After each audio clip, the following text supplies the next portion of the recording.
السلام علیکم۔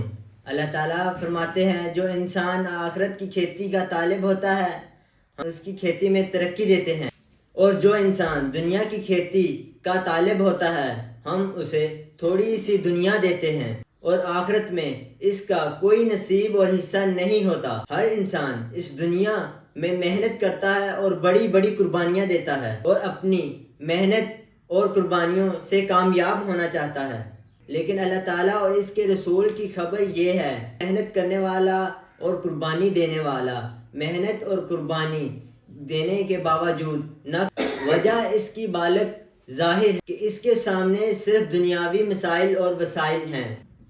آخرت اور اللہ تعالیٰ کے رسول صلی اللہ علیہ وسلم کو بھلا کر محنت میں لگا ہوا اللہ تعالیٰ کے نیک بندے سب کچھ اللہ تعالیٰ کے لیے کرتے ہیں اور وہ اس سے مطمئن اور کامیاب ہوتے ہیں۔ مزید ایسی ویڈیو دیکھنے کے لیے ہمارا چینل سبسکرائب کریں۔ تب تک کے لیے اللہ حافظ۔